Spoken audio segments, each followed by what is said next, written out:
Nosotros vamos a hablar en el programa de hoy con alguien que se encarga de asesorar. Y cuando uno habla de asesorar empresas, por ahí no tiene un real sentido o dimensión de la palabra asesorar.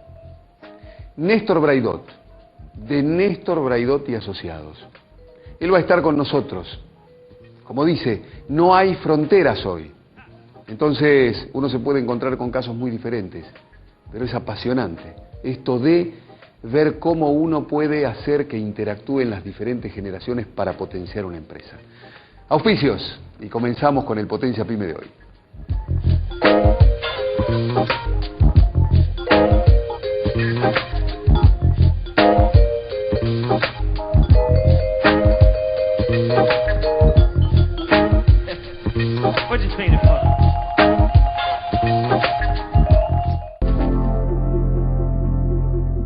Bueno, lo dicho en la presentación, estamos con Néstor Braidot, de Néstor Braidot y Asociados. Y si yo tuviese que definir, porque uno habla de asesoramiento, cuando uno habla de asesoramiento es muy amplia, el término es muy amplio.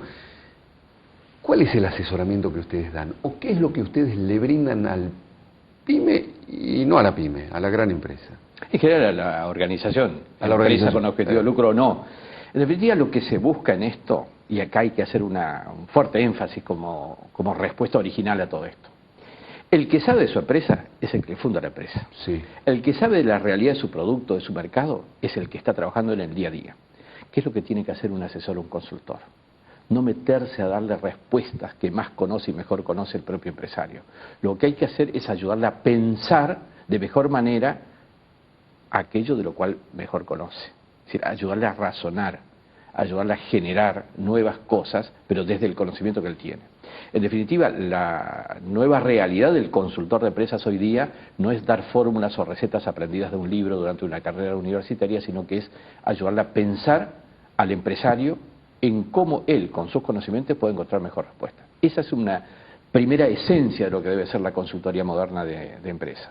El trabajo de ustedes es ingresar a esa empresa y buscar en las distintas áreas donde puede estar el conflicto y después ver cómo uno trata de amalgamar la información. Bien, es meterse en la empresa, pero también meterse en la mente del fundador de la empresa, en la mente de los continuadores de la empresa, desde el punto de vista de su forma de pensar, pero no para encontrar el conflicto solamente, cuidado, es para encontrar las vetas de nuevas y posibles alternativas de creación de nuevas cosas y de ampliación. En definitiva, no siempre una empresa debe buscar ayuda cuando tiene un conflicto. Debe buscar ayuda cuando tiene ganas de generar otras posibilidades también. Bueno, pero en la Argentina generalmente sí. se suele buscar cuando el conflicto ya está y en lo posible si se desató bastante. Porque hay otra realidad. En la Argentina se suele tener más conflictos en términos medios que en otros países. Sí. Esta es la cruda realidad de las cosas. También hay un acostumbramiento a eso. Bien. ¿O no? Y hay un aspecto positivo, un acostumbramiento al conflicto, lo cual significa un aprendizaje a convivir con conflictos y a resolver conflictos. Sí. De la experiencia en otros países uno saca eso como conclusión.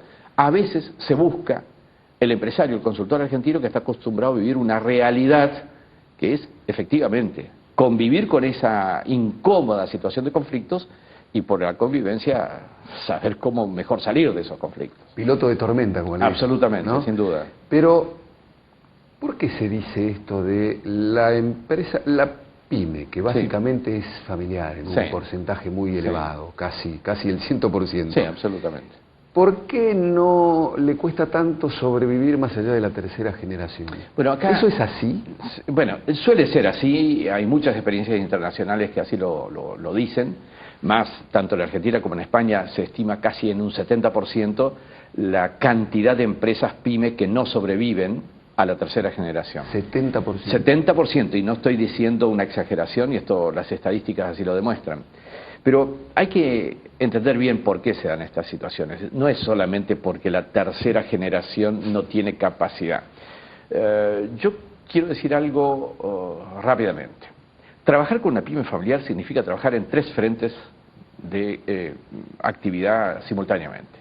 Primero, la problemática del fundador y su supervivencia en todo caso, y en qué cosas, porque el fundador funda, pero el fundador, además de fundar, es alguien que tiene capacidad creativa y no puede quedarse estancado en la administración de lo que fundó, sino que tiene que seguir fundando en todo caso.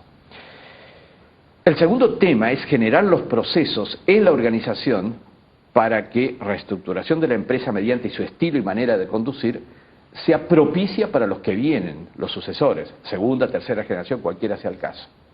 Yo hoy estoy trabajando en empresas donde conviven, por ejemplo, 3 generaciones en simultáneo. La de los 80, fundador, la de los 50, hijos, y la de los 25, nietos. Y esto es un tema complejo muchas veces.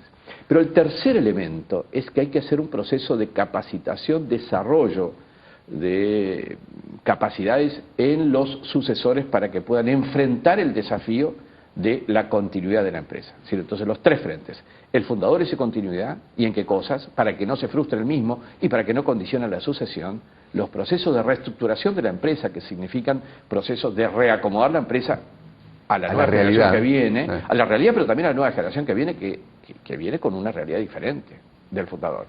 Y lo tercero es el proceso de capacitación. Ahora, no quise evadir la pregunta, era para ponerle marco a la respuesta concreta. La respuesta concreta es la siguiente: muchas veces son los fundadores los que condicionan la sucesión para que sea al estilo, modo y manera en que ellos la crearon, cuando los sucesores habitualmente tienen una realidad distinta en cuanto a recursos, en cuanto a formación y conocimientos, muchos de ellos profesionales, dado que un fundador de éxito habitualmente pretende que su sucesión se capacite formalmente.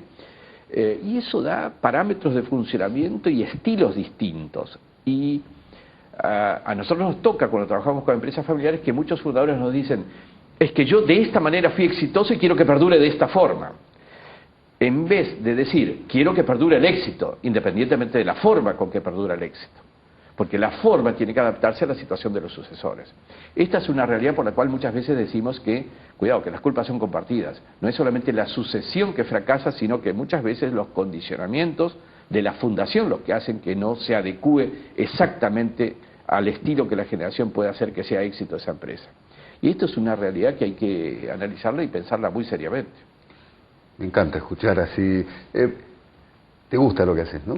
A mí me apasiona lo que hago. Me parecía, porque me encanta escuchar con el apasionamiento que hablas de estos temas.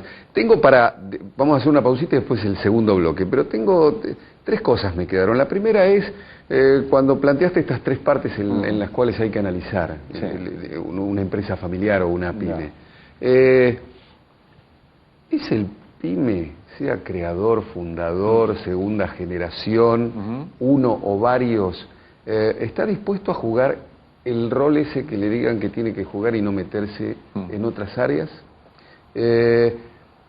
¿Y cuánto de factor externo que tiene que ver con la realidad y cuánto de factor interno existe para que muchas no sobrevivan a esa tercera generación? Bien, de acuerdo. Hacemos la pausita. Estamos hablando con Héctor Braidot, que es un apasionado, ya me lo acaba de decir, sobre este tema que tiene que ver con, va mucho más allá de asesorar a las pymes, es tratar de hacer entender a veces que hay que buscar cambios, que uno tiene que adaptarse a los tiempos que corren, pero que todos tienen que jugar un rol importante. Después me dirá si es así o no, si yo lo comprendí bien o no. La pausa y enseguida continuamos la charla.